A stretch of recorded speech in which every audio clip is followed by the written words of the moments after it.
Welcome class. Here I am going to continue chapter 4 from the diary of Anne Frank. This diary is the unique record of Anne Frank. Being a Jew, she was constantly hounded by the Nazis. She was living in the terrible times. She and her family had to migrate to Amsterdam to escape persecution. There she felt utterly alone and could not confide other people. Then she needed a true friend before whom she could open her heart. She found that true friend in a diary and she gave it name Kitty. Anne Frank's writings in her diary are quite different from the other writers. These are the entries and the feelings of a 13-year-old girl who has poured out the burden of her heart through her writings. She has described many details of her personal life, her friends, and her family. Now we are going to begin the first essay which she has written in her diary with the name Kitty. Children, let me remind you, this diary was given to Anne Frank for her 13th birthday and it chronicles the events of her life from 12 June 1942 till its final entry on 1st August 1944. It became so much renowned and discussed that it was translated from its original Dutch language into many languages of the world. See the chapter. Day is Saturday, 20th June 1942. Dearest Kitty, our entire class is quaking in its boots. The reason, of course, is the forthcoming meeting in which the teachers decide who will move up to the next form and who will be kept back. Here, the writer, Anne Frank, is making conversation with her close friend, that is her diary. She has given it name Kitty. So she addresses this close friend. While addressing to this close friend, Kitty, she starts the entry in this diary by mentioning about one of her school days life experience. She says it was the result day of the class and everybody in the class was getting nervous. Quaking in the boot here means to get nervous, as no student of the class is sure about their result, as after the meeting of the teachers they will come to know whether they are promoted to the next class or held back in the previous class. So they were getting very nervous. Half of the class is making bets. Gian and I laugh ourselves silly at the two boys behind us, Cian and Jacques, who have staked their entire holiday saving on their bet. Staked means to put on bet.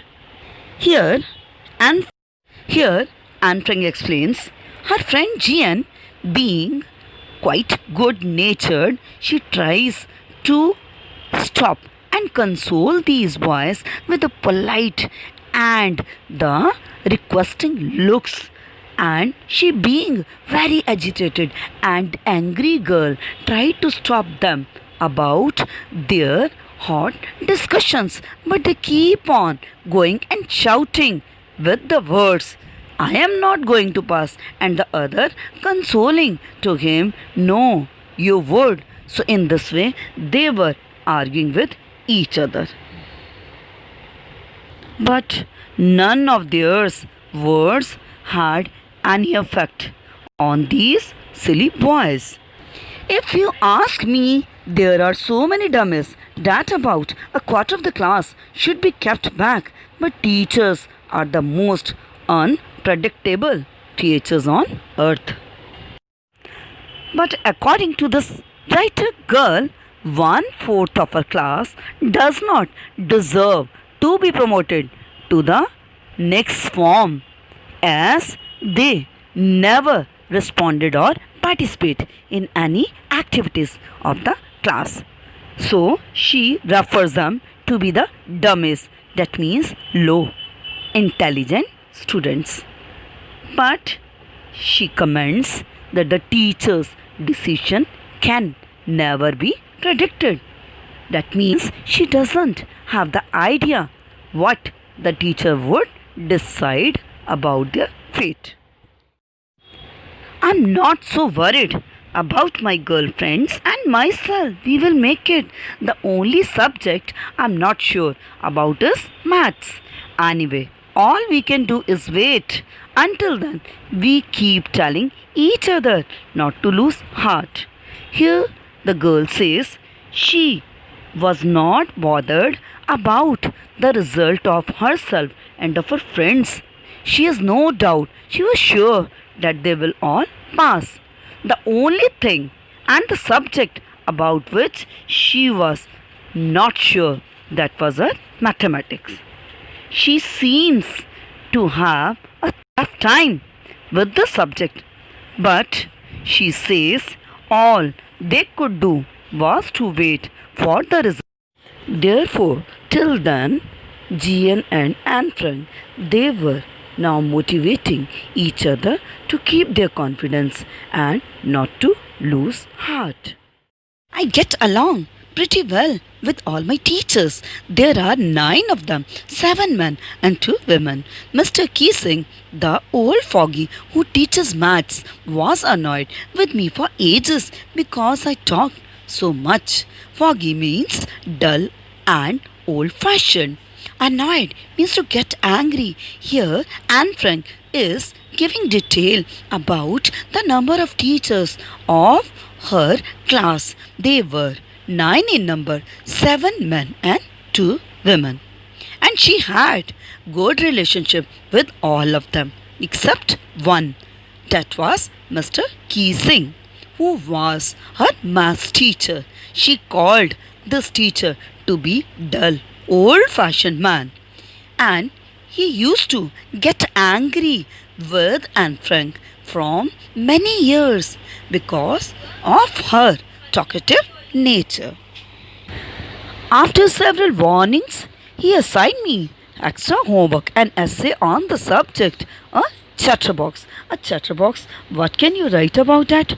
Chatterbox means a person who is in the habit of talking too much. Here the girl, she mentions her teacher when he found there was no effect on this girl of giving warnings to improve her ways.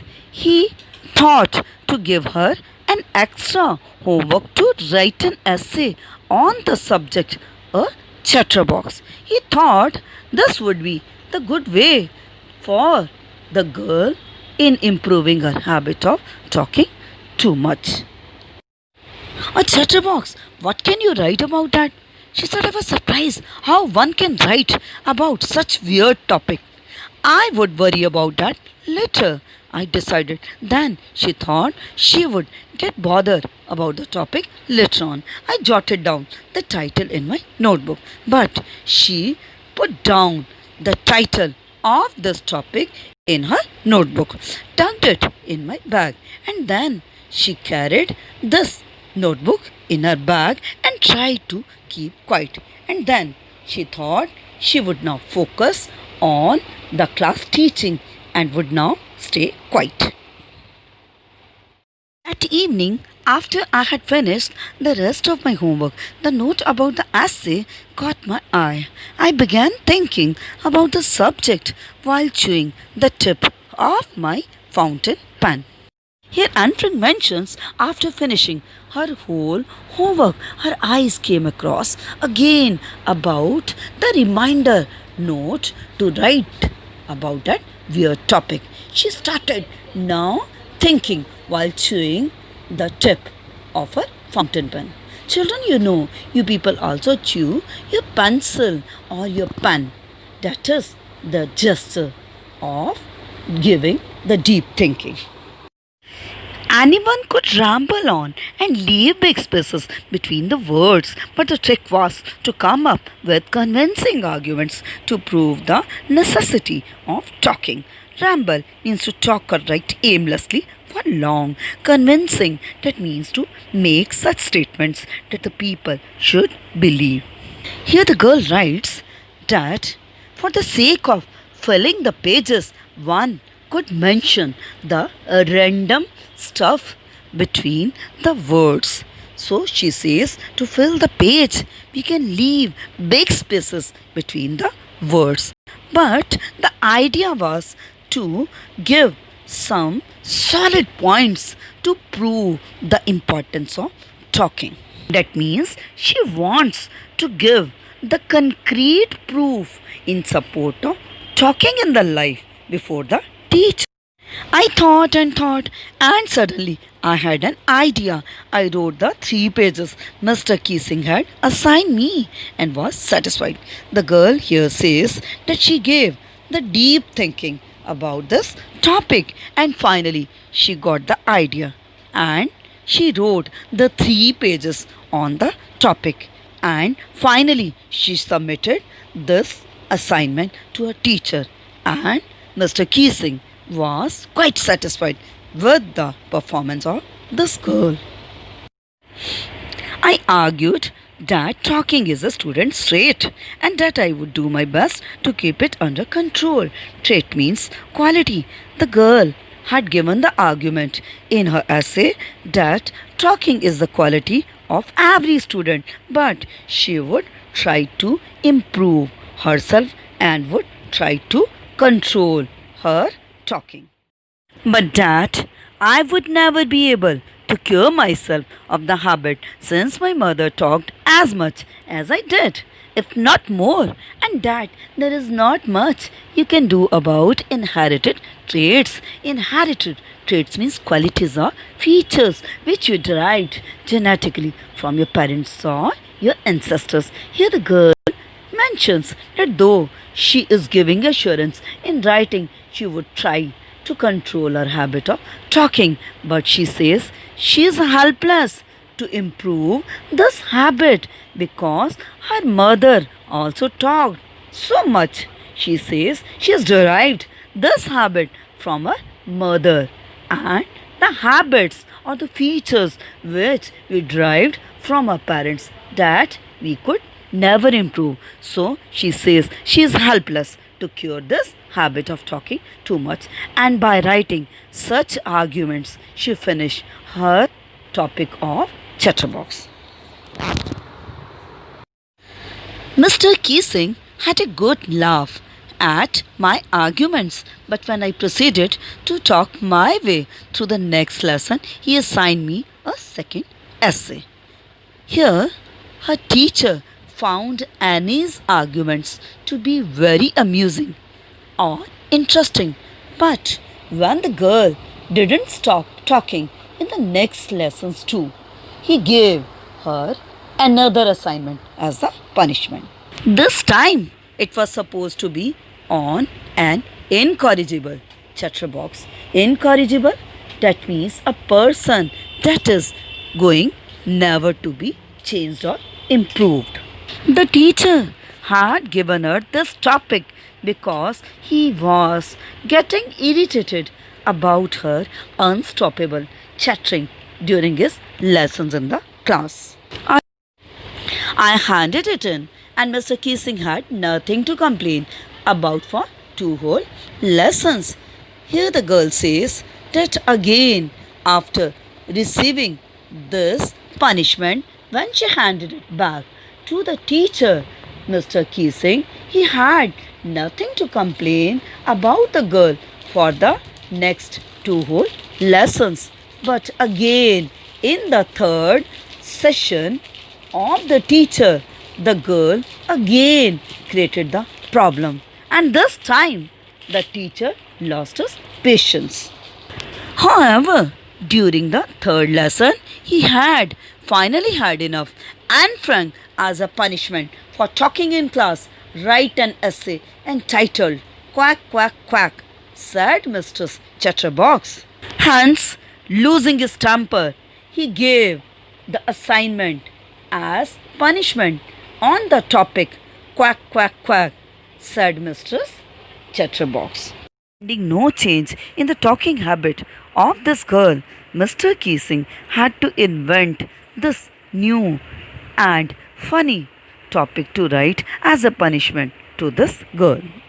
That's why she was given this time surprising topic for the assignment. The class roared. I had to laugh too, though I had nearly exhausted my ingenuity on the topic of chatterboxes. Exhausted, it means finished or tired. Ingenuity means originality and inventiveness. Here, the girl mentions when her math teacher again scolded her before the class for the third time and punished her. Then the whole class started laughing at her. As a result, she also had to pretend to be amused along with the class. But in reality, after writing twice on the similar topic, she was now running out of the thoughts.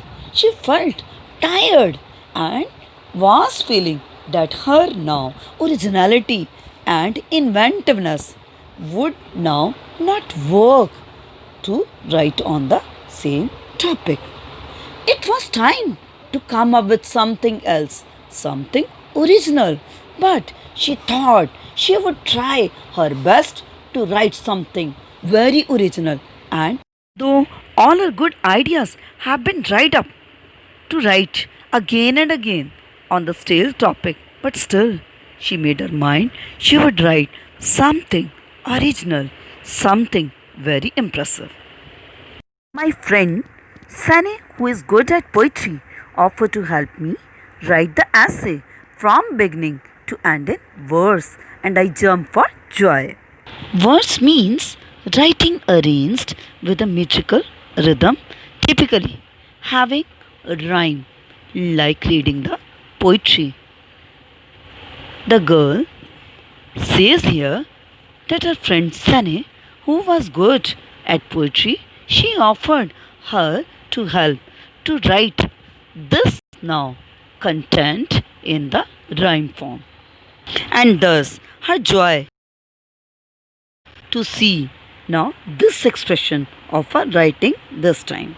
Mr. Keesing was trying to play a joke on me with this ridiculous subject, but I would make sure the joke was on him. Plus means absurd or silly. However, Anne Frank was quite satisfied to prepare the silly topic in the poetry form now. She knew it very well. The teacher had intention to give her such topic to insult her before the whole class. But now she was quite excited to see that it would be the good reply to her math teacher who was planning to insult her. See the concluding part. I finished my poem and it was beautiful. It was about a mother duck and a father swan with 3 baby ducklings who were beaten to death by the father because they quacked too much. When Anne Frank finished her third assignment in the form of a poem, which turned out to be really impressive because she has written a satire on a teacher in the form of a story about mother duck and a father swan. In the story, the father swan had beaten his 3 baby ducklings to death because of their noisy nature. Through this story, he wants to leave message for the teacher that it is a general trait of the children to talk, so they should not be punished for such things. Luckily, Mr. Keesing took the joke the right way he read the poem to the class, adding his own comments and to several other classes as well. It was her good luck. The teacher understood this joke the right way. He took it very lightly. He himself recited the entire poem in front of her class, and even he repeated in the other classes too, while adding his own remarks simultaneously in her story. Since then, I have been allowed to talk and have not been assigned any extra homework. The writer here explains that she was quite fortunate that after this incident, now she talked uninterruptedly in the class, but now the teacher was not giving her any further homework as a punishment.